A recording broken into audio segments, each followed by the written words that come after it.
아브라함의 실수와 회복. 영국의 닉 리슨이라는 사람이 있었습니다. 금융 역사의 한 획을 그은 인물로서 많은 성공을 누렸는데 한순간 불법 계좌가 드러나서 엄청난 손실을 보고 심지어 감옥에도 갇히게 되었습니다. 그런데 출소한 이후에 전 세계 기업으로부터 강연 요청이 쇄도하였다고 합니다. 왜냐하면 그의 실패를 통해서 기업들이 배울 수 있는 게 많기 때문입니다. 그래서 실패를 연구하는 실패학이라는 학문도 한때 유행하였다고 합니다. 우리에게도 그런 속담이 있죠. 실패는 성공의 어머니다. 실패를 통해서 배울 수 있는 게 많다는 이야기입니다. 오늘 본문 말씀도 아브라함의 실패를 다루고 있습니다. 이스라엘 족장사의 첫 번째 인물이자 우리가 믿음의 조상이라고 여기는 아브라함에게도 실패가 있었다는 사실이에요. 아니, 잘 보면 그의 인생은 실패투성입니다. 믿음의 조상이라는 사람이 믿음은커녕 오히려 의심이 많았고요. 또 인내심도 부족해서 기다리지 못하고 하갈을 첩으로 맞이하여 이스마엘을 먼저 낳습니다. 물론 이스마엘도 하나님께서 허락하신 선물로 얻은 아들이지만 부족한 인내심의 결과로 낳은 아들이라는 좀 뭔가 찜찜한 부분이 있어요. 하지만 하나님께서는 이 부족한 아브라함도 회복시키시는 분입니다. 일단 약속하셨으니 좀 마음에 안 들어도 어쩔 수 없습니다. 하나님께서 회복을 시켜주실 수밖에 없어요. 하나님은 약속을 지키시는 분이시기 때문에 여러분도 좀 부족한 부분이 있더라도 다 품어주시는 분이에요. 그리고 아브라함에게는 사실 하나님 말씀이라면 무조건 순종하는 신앙의 기본이 있었기 때문에 그래서 하나님께서 더 잘 회복시켜 주신 측면도 있습니다. 우리도 하나님 말씀 잘 들으면서 주님께서 주시는 회복의 은혜가 가득하시기를 바랍니다. 이 시간 이 아브라함의 실패와 회복을 통해 하나님의 은혜를 나눌 때 우리도 좀 부족하지만 그래도 사랑해 주시는 하나님, 그 하나님의 회복의 은혜를 받으며 나아가는 하나님의 자녀 되시기를 주님의 이름으로 축복합니다. 먼저 믿음이 없었습니다. 아브라함에게는 믿음이 없었습니다. 오늘 본문 17절 말씀에 아브라함이 엎드려 웃으며 마음속으로 이르되 100세 된 사람이 어찌 자식을 낳을까? 사라는 90세니 어찌 출산하리요? 하고 아브라함이 하나님의 말씀을 듣고 있기는 있는데 마음속으로는 믿지 못하는 모습입니다. 엎드려서 얼굴을 감추고 그 얼굴 표정에는 어이없다는 웃음을 지으면서 마음속으로 딴 생각을 품고 있어요. 그래봤자 하나님께서는 그 얼굴을 숨겨도 표정도 다 아시고 마음속도 다 보시는데 아브라함은 본능적으로 자기 표정을 숨깁니다. 순간적으로 하나님을 신으로 여기기보다 그냥 평범한 대화 상대방으로 여긴 것 같아요. 그러니까 앞에 있는 대화 상대방에게 속마음을 들키지 않으려는 자세, 이 얼굴을 숨기고 속으로 웃는 그 자세가 본능적으로 나온 것입니다. 그만큼 지금 대화하고 있는 상대방인 하나님의 말씀을 믿지 못하는 거예요. 전능하신 하나님의 말씀으로 여기지 못하고 그저 그런 다른 인간들이 하는 말도 안 되는 약속으로만 여기고 있습니다. 의심을 하는 거죠. 그 표정, 그 태도가 자동적으로 나온 겁니다. 무의식적으로. 이렇게 아브라함은 믿음이 없었습니다. 믿음이 없었다는 사실이에요. 우리가 믿음의 조상 하면 아브라함이라고, 믿음의 조상 아브라함, 이렇게 무슨 공식처럼 여기고 있는데 그건 대표적인 사건, 믿음으로 아들 이삭을 제물로 바친 사건, 그 사건이 너무나도 강렬한 사건이었기 때문에 그래서 믿음의 조상이라고 하는 거지, 사실 아브라함의 그동안의 행적들을 보면 의심의 조상이었어요.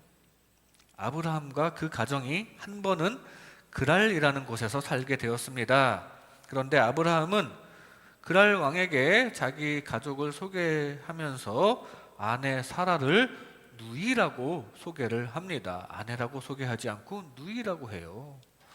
사실 이복 누이이자 아내였긴 합니다. 맞는 말이긴 했지만 중요한 것은 아내라는 사실을 싹 감췄다는 사실입니다. 아내라는 사실을 숨겼다는 게 포인트예요. 지금은 상상하기 어렵지만 당신은 왕이라면 그냥 여인들을 막 취했던 것 같습니다. 그런데 적어도 옆에 남편이 있다면, 남편이 버젓이 살아있는 여인이라면 그렇게 막 가져다가 취하지는 않았어요. 저주받는다고 그런 것까지는 피했던 것 같습니다. 그런데 그 왕이 보니까 이 사라라는 여인이 겉으로 보기에도 아름답고 또 남편이 없는 것 같아요. 아브라함이 이복누이라고 소개를 해줬으니까 남편은 없구나. 그리고서는 왕이 바로 데려갔습니다. 그런데 꿈에 하나님이 나타나셔서 막 경고하시는 거예요. 그 여자 건드리지 말라고. 그래서 다시 아브라함에게 와서 따집니다. 아니 당신 왜 나를 속였소? 그러자 아브라함이 하는 말이 내 아내를 얻으려고 나까지 죽일 것 같아서 겁나서 그랬어요. 이 얼마나 믿음이 없는 행동입니까? 겁나서 아내라는 사실을 숨겼습니다. 아브라함에게는 하나님께서 지금까지 함께 하셨고요. 또 심지어 앞으로 민족의 번영을 약속하셨는데 그러려면 앞으로 적어도 이삭을 낳을 때까지는 적어도 아브라함도 죽지는 않을 게 분명한데 의심 때문에 지금 다른 사람으로 하여금 간음죄를 짓게 만들고 있었다는 사실입니다. 심지어 자기 아내를 내어줍니다. 의심 때문에 자기가 죽을까 봐. 너무한 거 아닙니까? 심지어 비슷한 사건이 그 전에도 있었어요. 애굽에서도 비슷한 사건이 있었습니다. 그때도 애굽의 왕이 아브라함이 제대로 얘기하지 않았던 그것 때문에 간음죄를 짓게 되었고 그리고 벌도 받았어요. 아마 하나님께서도 아브라함을 책망하셨을 거예요. 아브라함은 그때 버릇을 못 고친 겁니다. 한 번은 실수일 수도 있지만 그게 반복되었다는 것은 아브라함의 믿음이 부족한 거예요. 그래서 인간적인 방식으로 뭔가를 해보려고 하는 사람이었습니다. 그래서 이번에도 인간적인 방법으로 하나님께서 하나님의 방식대로 하나님의 때에 아들을 주실 건데 그걸 믿지 못하고 인간적인 방법을 사용했습니다. 인간적인 방식으로 얻은 이스마엘에게 또 만족을 하고 있습니다. 하나님의 말씀을 믿지 못하고 인간적인 해법을 추구하는 사람, 그게 우리가 그렇게 믿음의 조상이라고 여기는 아브라함의 실체였다는 사실입니다. 우리도 때때로 인간적인 방법을 사용하지 않습니까? 특히 사람과 갈등이 발생할 때 우리는 인간적인 방식으로 해결하려는 모습을 많이 보입니다. 어떻게 하면 저 사람과 마주치지 않을까? 또 어떻게 하면 저 사람에게 복수를 할 수 있을까? 어떻게 하면 저 사람이 쫄딱 망하게 할 수 있을까? 그걸 연구하면서 복수를 꿈꾸면서 거기에 우리의 있는 지혜 없는 지혜를 다 짜내고 계획까지 하면서 내 원수가 망하는 것에 내 인생의 목적을 두고 있지는 않습니까? 그러나 말씀을 통해서 분명히 우리가 알아야 할 사실은 그 인간적인 방법보다 하나님의 방법이 훨씬 탁월하다는 사실을 우리는 보게 됩니다. 괜히 온 신경을 거기 다 인간적인 방법에 다 허비하지 마시고 하나님의 방법을 추구하고 하나님께 기도로 모든 문제를 맡길 수 있기를 바랍니다. 우리의 문제는 하나님께 맡기는 게 탁월합니다. 그 문제가 원수에 관한 문제일 경우에도 원수 갚는 것이 내게 있으니 내가 갚으리라고 하셨습니다. 하나님께 맡겨야 합니다. 그 문제가 질병에 관한 문제일 경우에도 마찬가지예요. 혈루증 여인을 한번 생각해 보세요. 갖은 의사를 자기 노력으로 다 찾아봐도 아무런 효험이 없고 해결하지 못한 그 문제, 예수님 안에서 해결이 된 것을 봅니다. 그 문제가 전쟁에 관한 문제일 때 여호사밧을 보세요. 하나님께 맡기고 찬양하며 나아갔을 때 주님의 복병께서 다 적군을 물리쳐 주셨음을 봅니다. 어떤 문제이든 하나님께서는 우리에게 약속하셨습니다. 너는 내게 부르짖으라. 내가 내게 응답하겠다고 약속하셨습니다. 그 약속을 믿고 하나님께 부르짖고 하나님의 방식대로 하시기 바랍니다. 하나님께 맡겨 많은 부분에 진정한 승리를 얻는 저와 여러분 되시기를 주님의 이름으로 축복합니다. 아브라함에게는 믿음이 없었습니다. 다음으로 아브라함에게는 인내가 없었습니다. 인내가 없었어요. 오늘 본문 18절 말씀에 아브라함이 이에 하나님께 아뢰되 이스마엘이나 하나님 앞에 살기를 원하나이다. 이스마엘이나 잘되게 해주세요. 그런 기도인데 아브라함이 속으로 웃고 나니까 지금 대화 상대방이 인간이 아니라 하나님이라는 것을 깨달았어요. 아, 내가 웃고 있는 것도 다 보시겠구나. 그분께서 지금 내 속마음을 다 아시는구나. 그리고서는 지금 속에 있는 마음을 이제 꺼내고 있습니다. 솔직하게 이야기합니다. 지금 아브라함은 이미 포기했거든요. 속마음이 모든 것을 포기한 상태입니다. 적자를 낳는 것을 포기했다는 거예요. 서자인 이스마엘이 있는 것에 만족하고 있는 자기 마음을 하나님 앞에 고백합니다. 그래서 하나님께 그 자신의 심정을 얘기하고는 있는데, 왜냐하면 안 그래도 마음을 아시는 분이기 때문이에요. 그런데 하나님께서는 다 아시는 전지하신 분이라는 것은 알고는 있었지만, 그래서 그 마음을 솔직하게 고백을 하기는 했지만 아브라함이 한 가지 빠뜨린 게 있어요. 바로 하나님께서는 다 아시는 분이시면서 동시에 모든 것이 가능하신 전능하신 분이시라는 것을 깨달았어야 합니다. 그러나 아브라함은 그걸 깨닫지 못했고 인내가 부족했습니다. 하나님의 전능하심을 믿고 끝까지 인내하지 못했다는 아쉬운 사실입니다. 전에도 같은 말씀을 하셨거든요. 하나님께서 분명히 아브라함에게 아들을 주시겠다고 약속했습니다. 창세기 15장 5절에 하늘을 우러러 뭇 별을 셀 수 있나 보라. 또 그에게 이르시되 네 자손이 이와 같으니라. 그럼 기다렸어야죠. 아브라함도 처음에는 믿었습니다. 그런데 1년이 지나고 5년이 지나도 아무런 소식이 없습니다. 나이는 점점 들어가고 초조해져만 갑니다. 지금 빨리 아들을 낳지 않으면 이제 정말 노산이 되고 또 태가 완전히 끊기기라도 하면 이제 우리 가족은 대가 끊어지겠구나. 마음속의 초조함과 불안감이 점점 커져만 가고 그에 반비례하여 하나님 약속에 대한 믿음은 점점 작아져만 갑니다. 마침내 하나님의 뜻과는 상관없이 자신들의 방법으로 여종 하갈을 통해 아들을 얻습니다. 그리고 하나님의 말씀을 자의적으로 해석합니다. 그 자손 꼭 적자를 통한 자손은 아닐 거야. 서자를 통한 자손도 자식이니까 그렇게 민족을 이루게 하실 건가 보다. 기다리지 못하고 자기 뜻대로 하나님 말씀을 해석한 거예요. 이 첩을 통해서 집안을 일으키는 방법이 세상 사람들이 당시에 사용한 방법이었습니다. 하나님의 말씀이 아닌 그 당시 세상 사람들의 방법을 아브라함도 따르게 된 거예요. 왜 그랬죠? 당장 집안을 일으키기 위해서 그랬던 것입니다. 또 그 당시 아들이 없다는 것은 수치스러운 일이고 저주받은 것으로 여겨졌기 때문에 그 상태를 또 빨리 탈피하기 위해서 여종 하갈을 통해서라도 아들을 얻어서 좀 세상 사회에서 좀 떳떳한 가정이 되려고 했고요. 그렇게 집안을 일으키려는 인간적인 방법을 선택하였다는 사실입니다. 그러나 하나님의 말씀을 따라가야 집안이 일어나는 것이지 세상 방법대로 한다고 집안이 일어서는 것이 아니라는 것을 우리는 기억해야 합니다.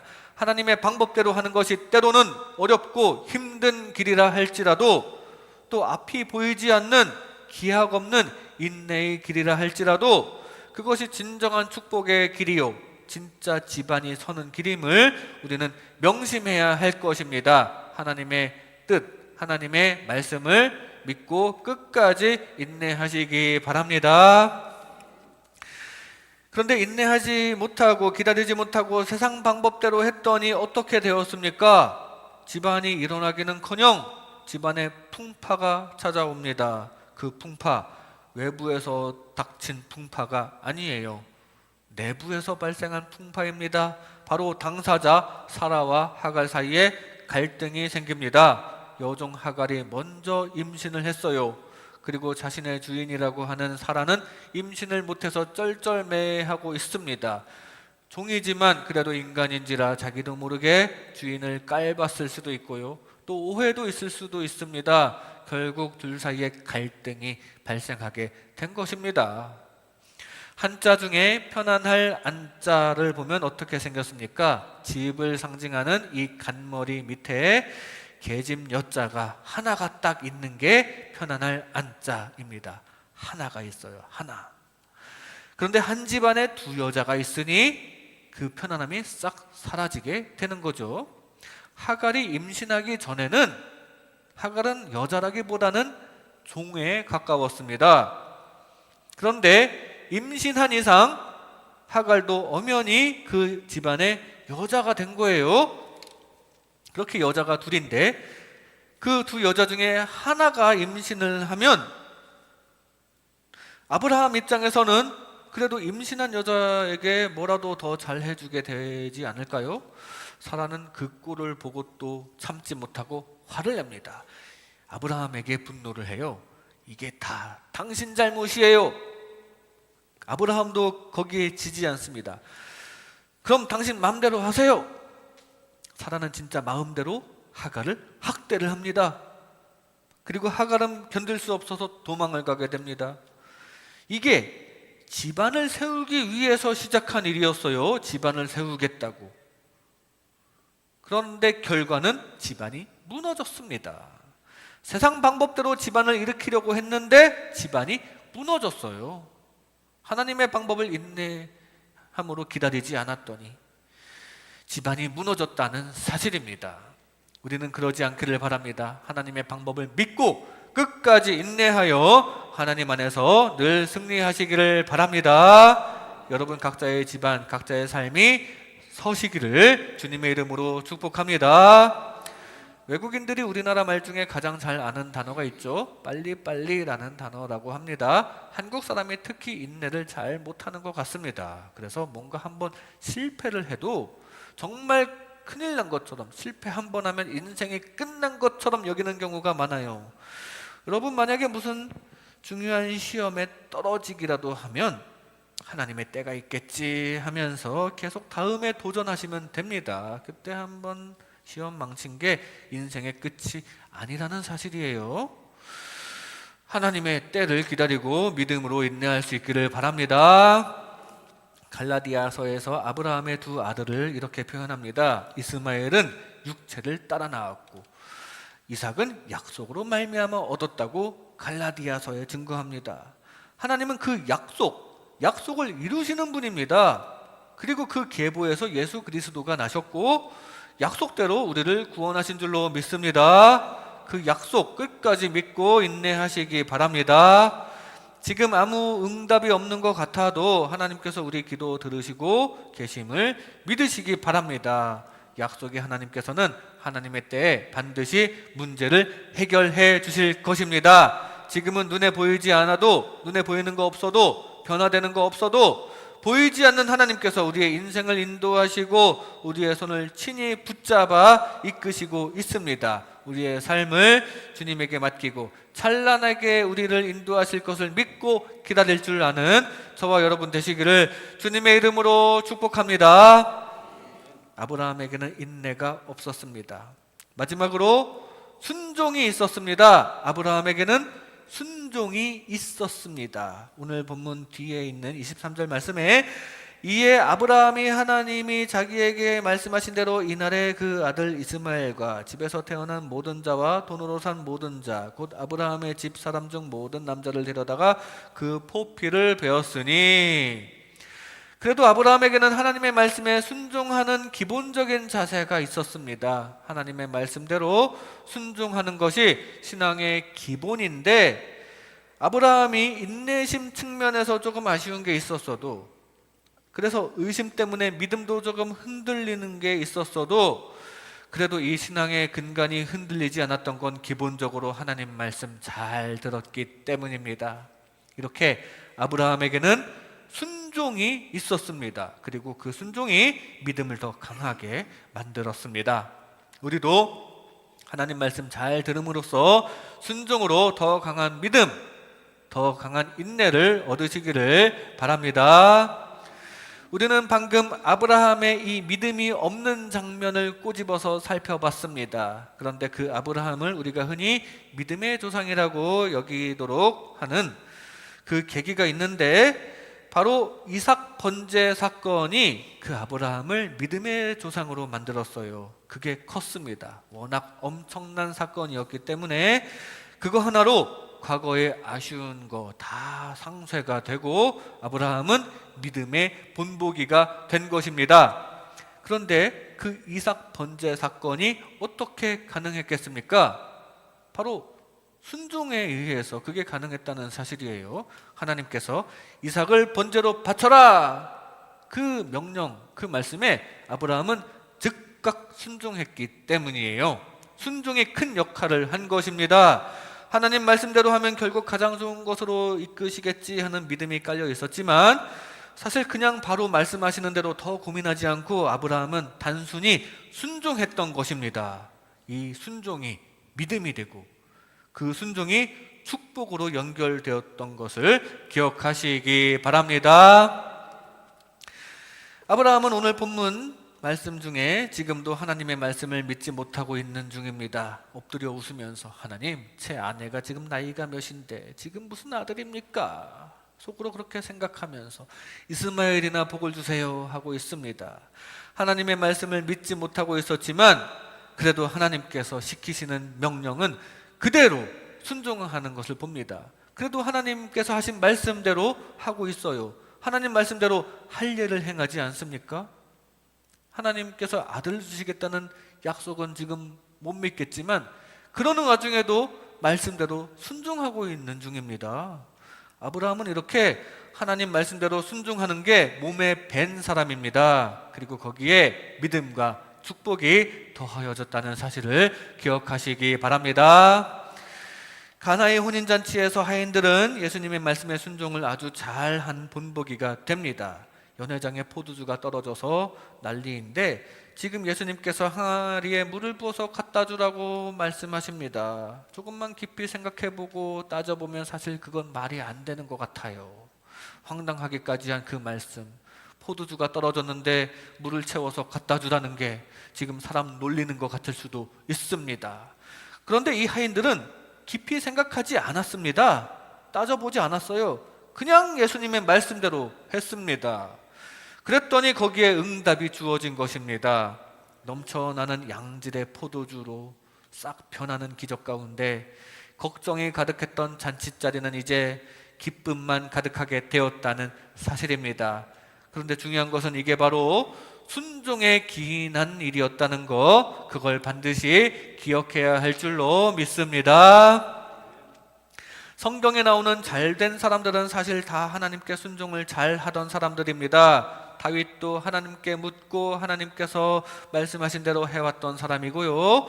다니엘도 순종, 모세도 순종, 바울도 순종했을 때 좋은 일이 일어났습니다. 마지막에 사도 요한도 순종했을 때 하나님께서 주신 하늘나라의 환상을 제대로 받을 수 있었습니다. 요나가 불순종할 때 환난이 임했고 다시 마음을 고쳐먹어 순종했더니 좋은 일이 주어지게 되었습니다. 하나님의 말씀에는 그냥 무조건 순종하는 게 좋다는 거 기억하시기 바랍니다. 우리도 하나님의 말씀대로 순종하는 게 습관화가 되기를 바랍니다. 그럼 그냥 단순해지면 순종 잘 할 수 있어요. 아브라함도 깊이 생각하지 않고 단순히 하나님의 말씀을 따랐습니다. 하인들도 뭘 깊이 고민합니까? 그냥 말씀대로 한 것이고 거기에 물이 포도주가 된 기적이 일어난 것입니다. 그리고 하나님의 말씀이라면 깊이 생각할 필요 없이 순종하면 다 된다는 거 기억하시면 됩니다. 자꾸만 내 생각대로 판단하지 말고 자꾸만 내 욕심을 따라가지 말고 전능하신 창조주 하나님의 뜻대로 순종 잘하여 진정한 축복이 가득하시기를 바랍니다. 하나님께서는 오늘도 우리에게 말씀하십니다. 항상 주 안에서 기뻐하고 감사하고 예배하며 서로 사랑하라 말씀하십니다. 그리고 각자의 기도 가운데 주시는 응답이 있을 것입니다. 하나님께서 감동을 주시면 하세요. 하나님께서 막으시면 멈출 수 있기를 바랍니다. 억지로 내 생각만 고수하지 말고 늘 기도하면서 하나님의 뜻을 잘 파악하고 하나님의 인도를 잘 받으시고 그 하나님의 뜻대로 그대로 순종 잘하여 주님의 깊으신 뜻 가운데 형통하시기를 주님의 이름으로 축복합니다. 이 시간 아브라함의 실수와 회복, 아브라함의 실수와 회복이라는 제목으로 하나님의 은혜를 나눴습니다. 아브라함에게는 믿음이 없었습니다. 약속의 하나님께 믿음으로 잘 맡겨 문제를 해결받으시기 바랍니다. 아브라함에게는 인내가 없었습니다. 우리는 약속의 하나님께서 하나님의 때에 응답하실 것을, 하나님의 때에 여러분들은 응답 받으실 것을 기대하시기 바랍니다. 아브라함에게는 순종이 있었습니다. 약속의 하나님께서 결국 합력하여 선을 이루실 것을 믿고 무조건 순종하는 주님 나라 백성 되시기를 주님의 이름으로 축복합니다.